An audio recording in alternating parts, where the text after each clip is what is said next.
Hello everyone. Today I want to talk about 9 chords. They are very interesting chords and I want to show you a couple of few fingerings that I like to use. And I will start with this one. This is called the C9 chord.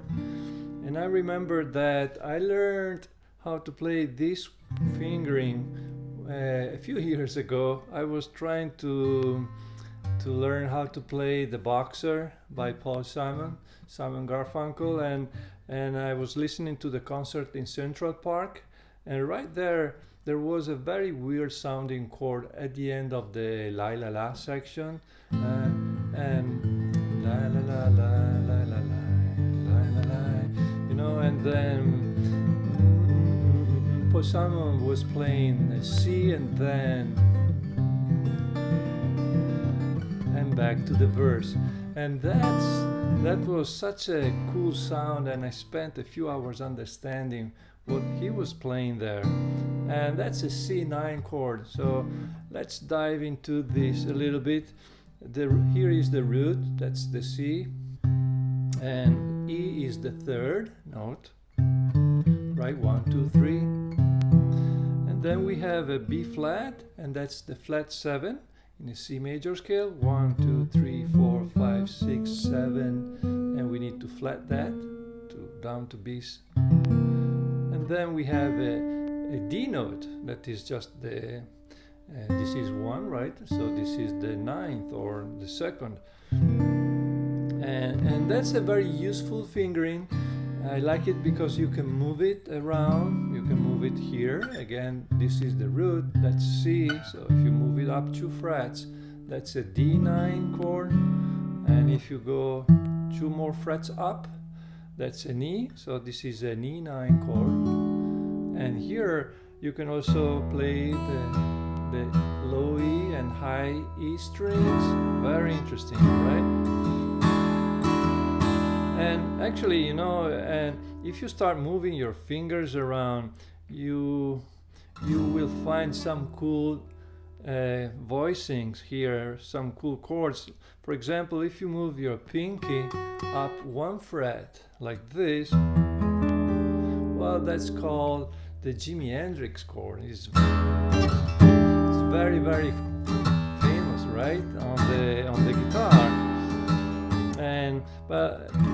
And if you move let's go back to E9. If you move your index finger down 1 fret, now we are playing a E minor 9 chord, and this is such a great voicing. I discovered that chord when I was trying to learn how to play Triad by David Crosby.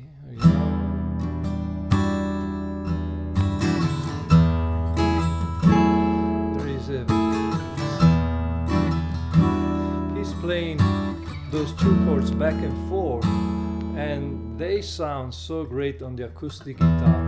They're so open, right? And I will leave the link in the description if you want to listen to the songs I'm mentioning. Okay, just check the description down below. And but let's go back to our C9 chord. Now, usually you want to use a C9 chord to go. It's a dominant chord, so in this case, you can use it to go to the F chord. And because it's like a C7 going back home or going to F. And in fact, you can embellish any dominant 7th chord with the dominant 9th chord. You're just adding an extra note to the 7th chord, and you're adding some more tension and more color. For example, if I play C, then I go to C major 7, then I go to F, to C7, sorry, and now I go to F, and that sounds very much like Something by the Beatles, right? And right there, when I play C7, I can embellish that C7 with a C9, and it sounds like this.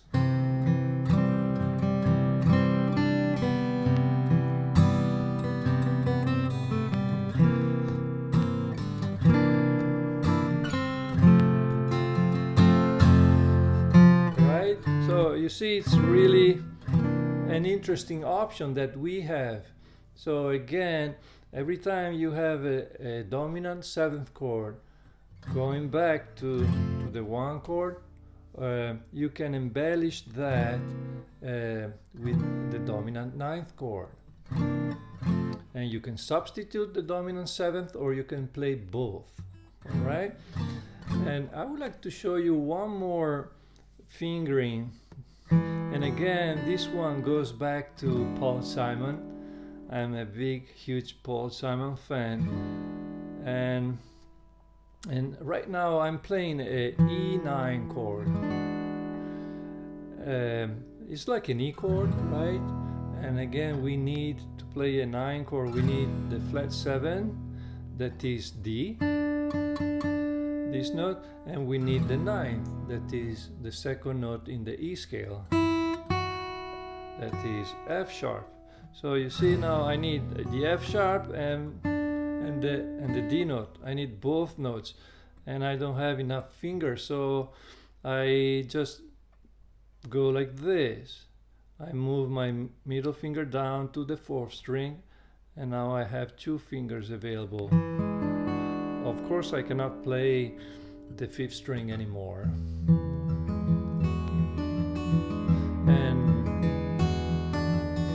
I was trying to learn another song by Paul Simon. It's called Saint Jude's Comet, and this is the very first chord in the song.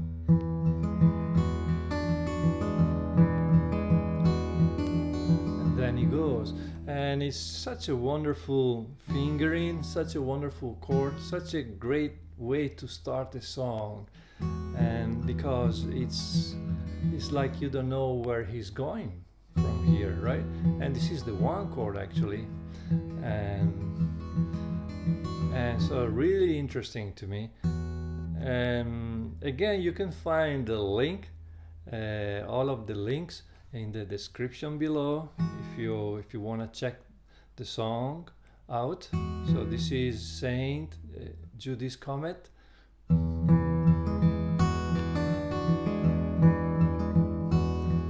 And again, if you only play the top 4 strings, this is a movable shape.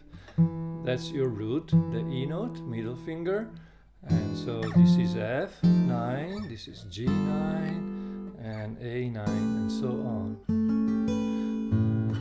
Here you can play the open A, for example. So I hope that you find this lesson interesting, and let me know in the comments of other songs that you play using those 9 chords. Okay, I'm just curious to know of the songs that you know using those chords.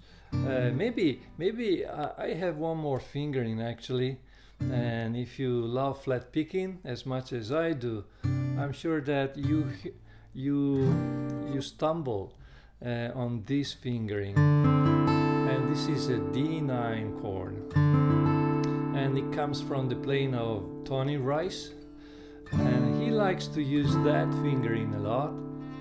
It's just like a D9 at the 5th fret, and you can also play the D9 like this with a little bar. And since this is a D9, you can play the open D, and that's all you need. And Tony Rice, he likes to use his pinky finger to play that chord. And you can listen to this voicing in his rhythm guitar playing. For example, listen to Blue Railroad Train, and you will hear it, it's right there. It's really up front in the mix. The song is in the key of D, and I think there is a capo at the second or third fret. I don't remember now, but that's the sound and the D9 chord that he's using in that song. All right. So again, if you enjoyed the video, give it a like, subscribe to my channel, and leave a comment and let me know what songs you know and you play using ninth chords. All right, ciao ciao.